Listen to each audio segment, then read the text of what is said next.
Over the past year, I've had the honor and privilege of visiting Ukraine twice.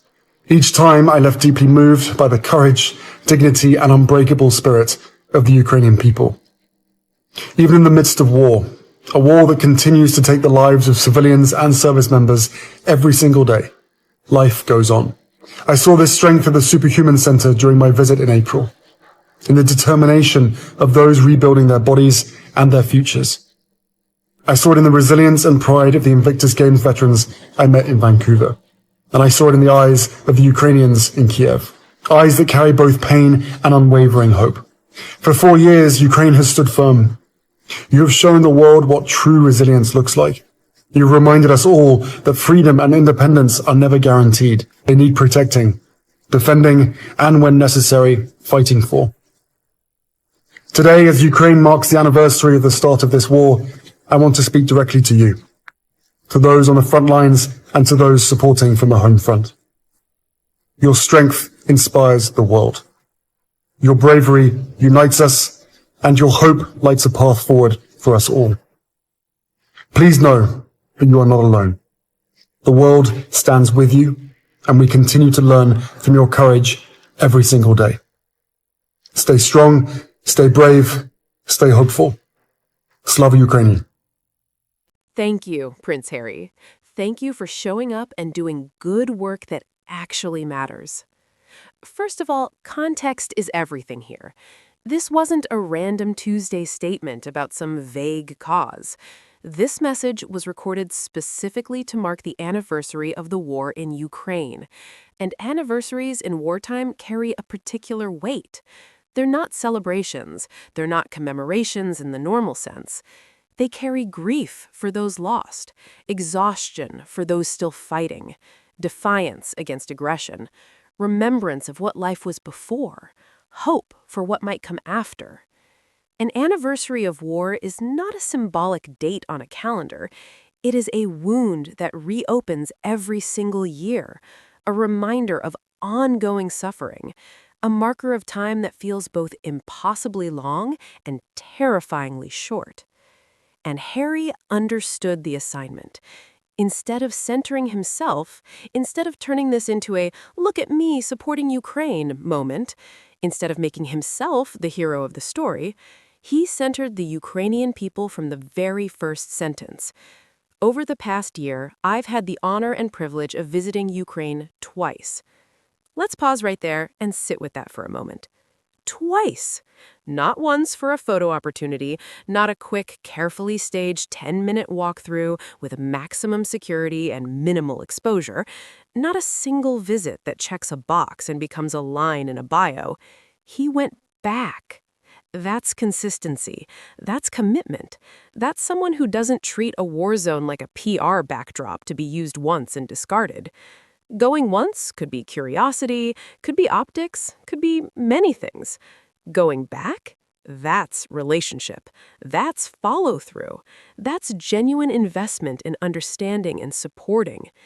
And when he says he left deeply moved by the courage, dignity, and unbreakable spirit of the Ukrainian people, listen to how he says it.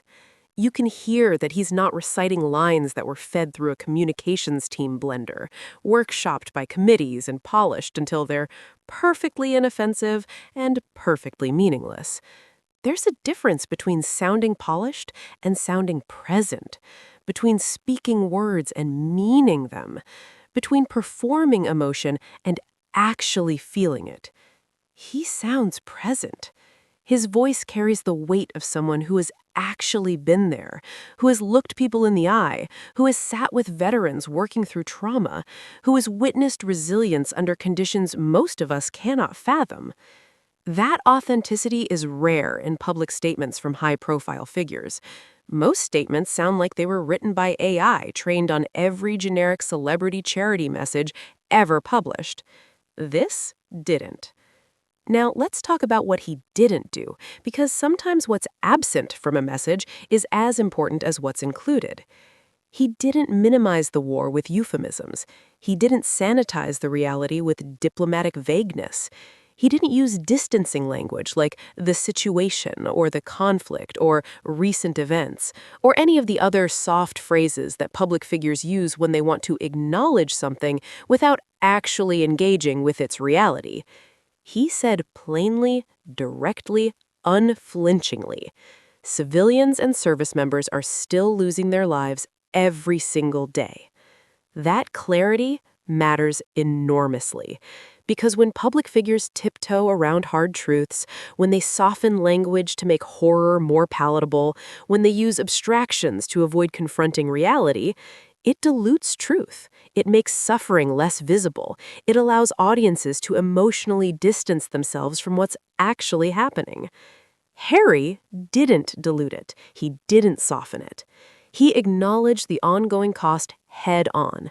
And that's a sign of someone who understands that platitudes don't comfort people living through air raid sirens, that generic thoughts and prayers energy doesn't support communities rebuilding from missile strikes, that people experiencing trauma need acknowledgement of their reality, not sanitization of it. Then he brings up the SuperHumans Center, and if you don't know what that is, let's be absolutely clear about what we're discussing. This is a rehabilitation center in Ukraine helping war victims, soldiers and civilians who've lost limbs, sustained severe injuries, experienced life-altering trauma, rebuild their bodies and their futures.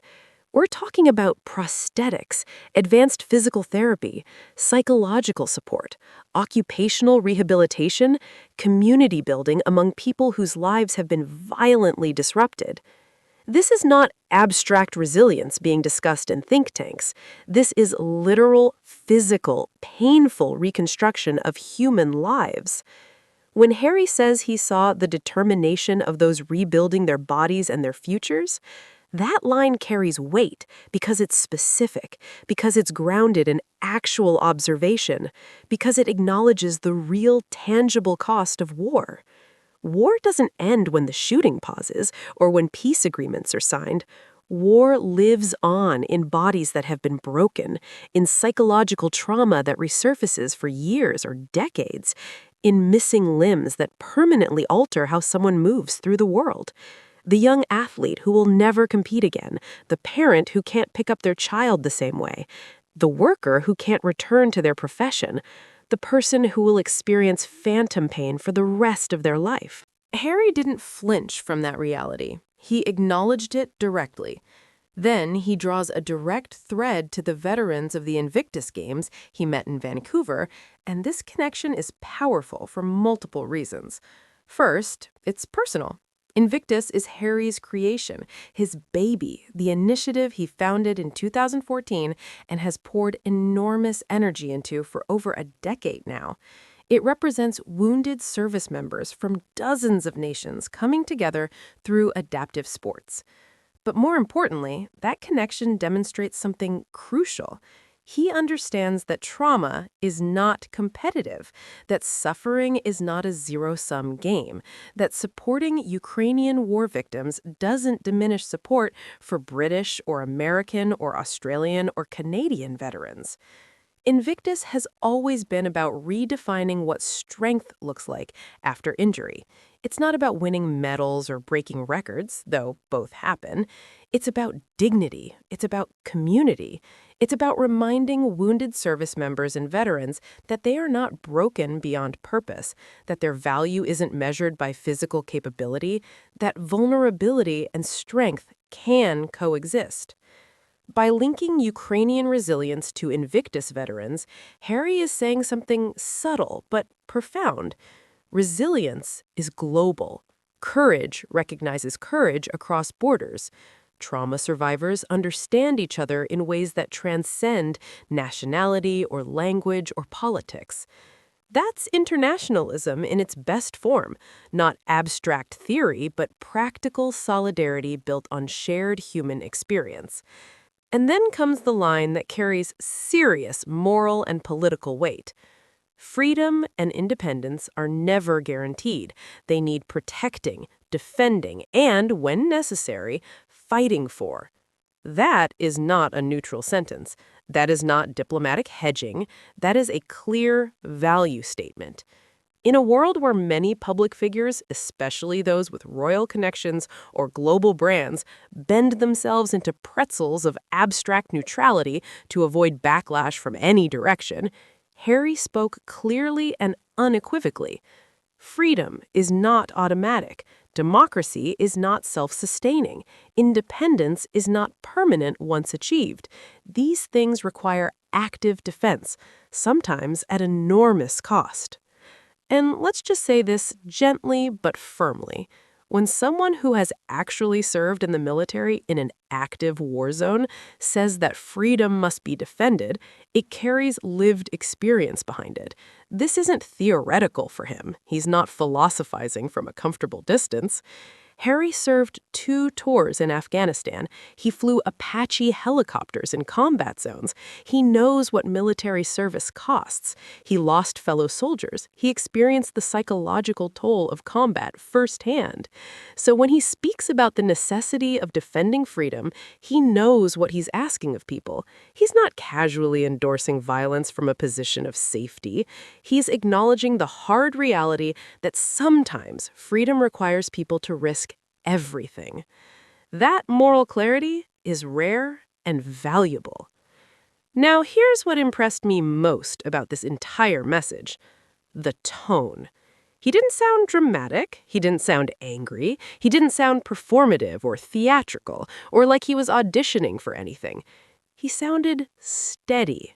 And steady is powerful in ways that drama never is. Because during war anniversaries, emotions run incredibly high. It would be easy, almost expected, to lean into fiery rhetoric, to speak with dramatic intensity, to match the emotional pitch to the gravity of the subject. Instead, Harry chose grounded solidarity. He addressed both the front lines and the home front. Soldiers and civilians, fighters and supporters, those in immediate danger and those trying to hold communities together from a distance. That balance is emotional intelligence in action. Because war is not just combat. War is mothers holding families together when fathers are deployed.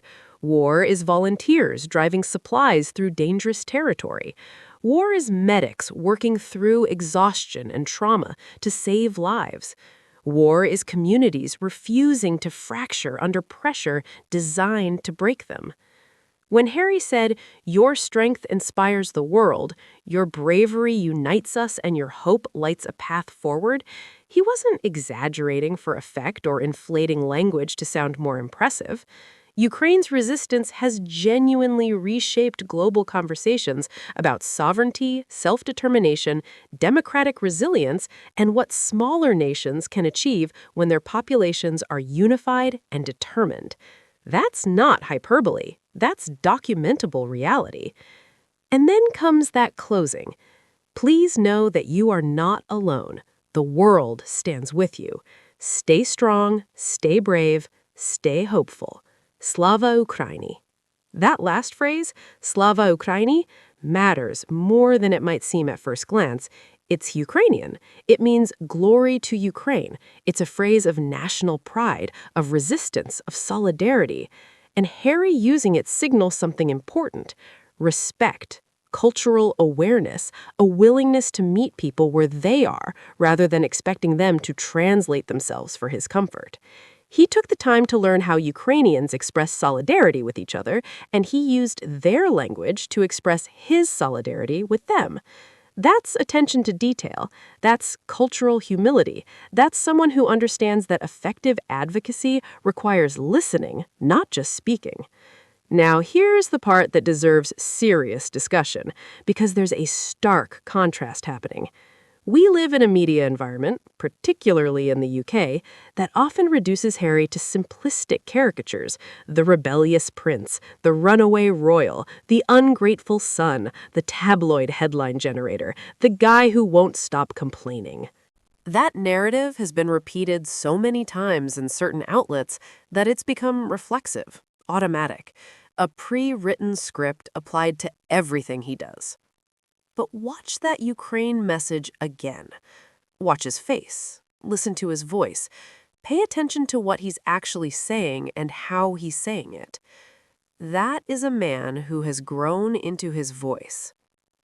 You can see it in the cadence, measured, deliberate, clear. You can hear it in the calm, no frantic energy, no defensiveness, no need to prove anything. There's clarity of purpose. And growth should be acknowledged. Because leadership evolves.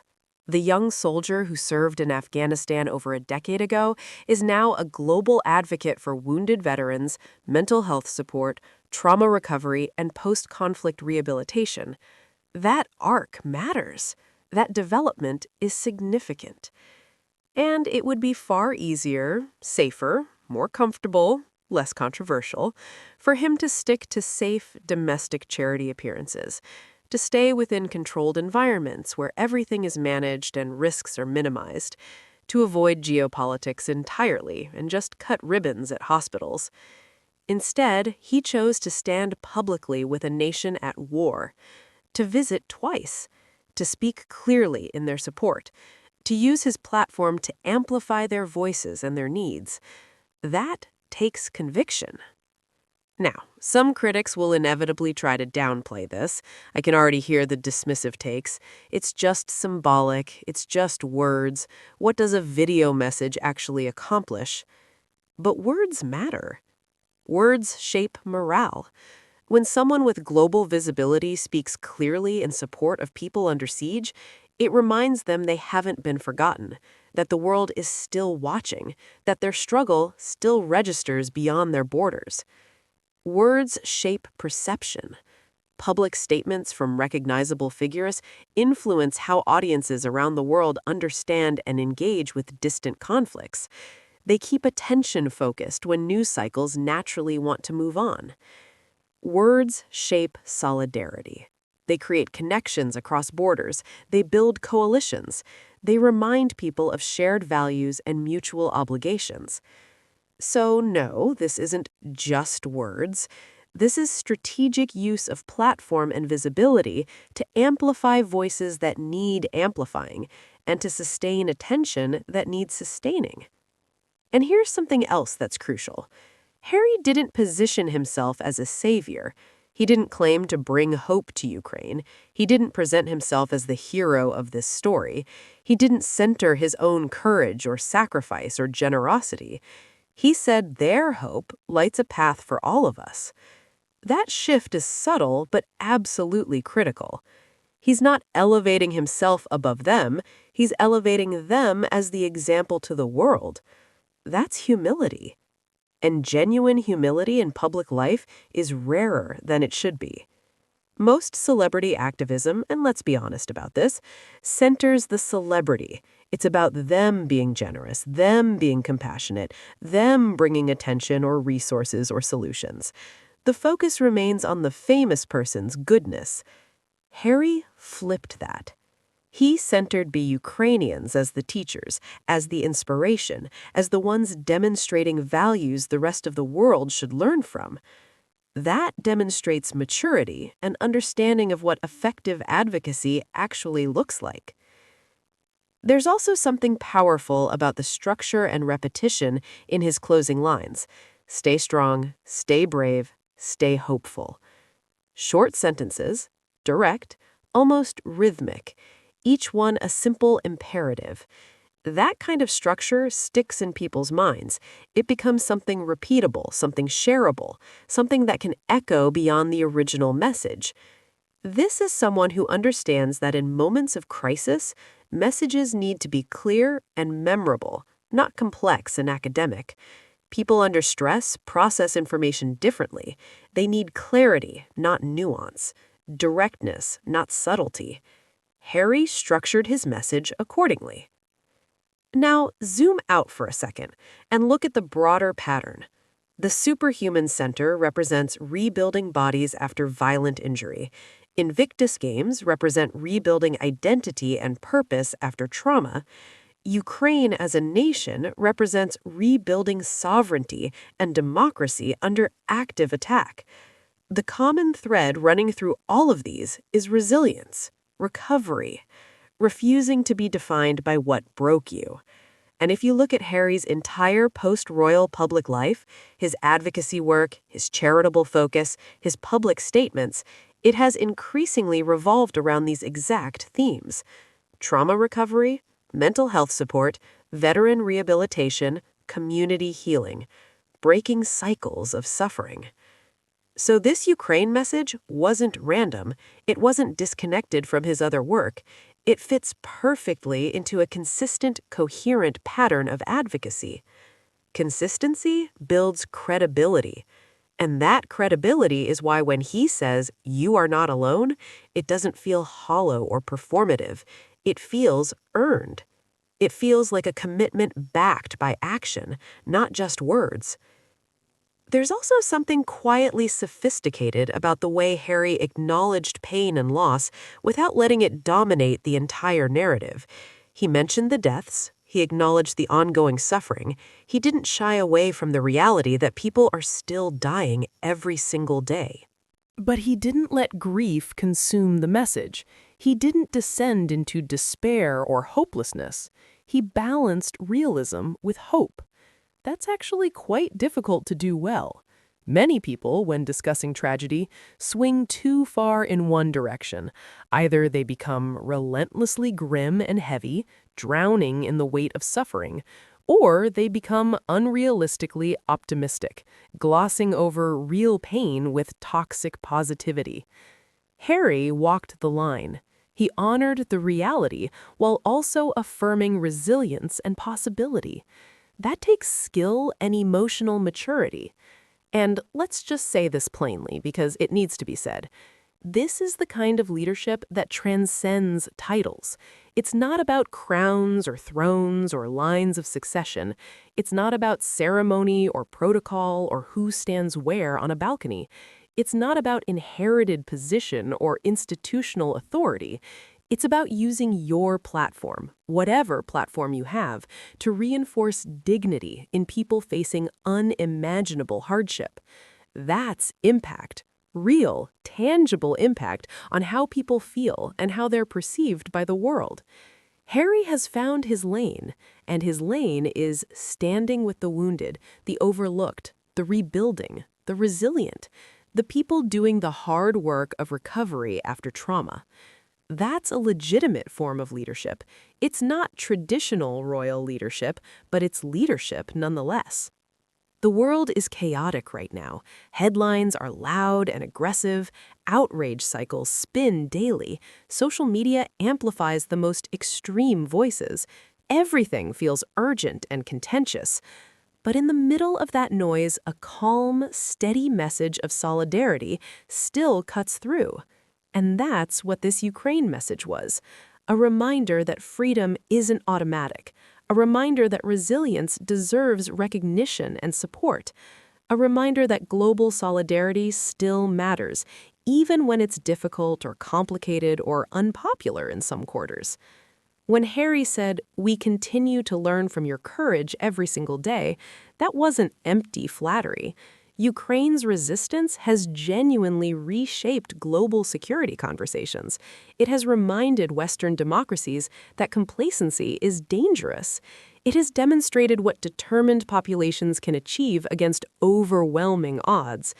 Acknowledging that publicly is significant. So yes, let this message amplify. Let it reach the people it was intended for. Let it remind all of us what leadership grounded in service and humility actually looks like. He showed up, he spoke clearly, he centered the people who matter. In a world saturated with self-promotion and performative activism, that restraint and that focus are genuinely refreshing. And if this is the trajectory of his public voice going forward, steady, grounded, focused on service rather than spectacle, then we're witnessing someone who has truly stepped into purpose. Thank you, Harry, for using your platform this way. This is what meaningful advocacy looks like. Thanks for watching, everyone. If this resonated with you, subscribe for more thoughtful content about Harry and Meghan's work. Let's keep celebrating genuine leadership. Until next time, stay thoughtful, stay supportive, and keep recognizing growth when you see it. I'll see you in the next one.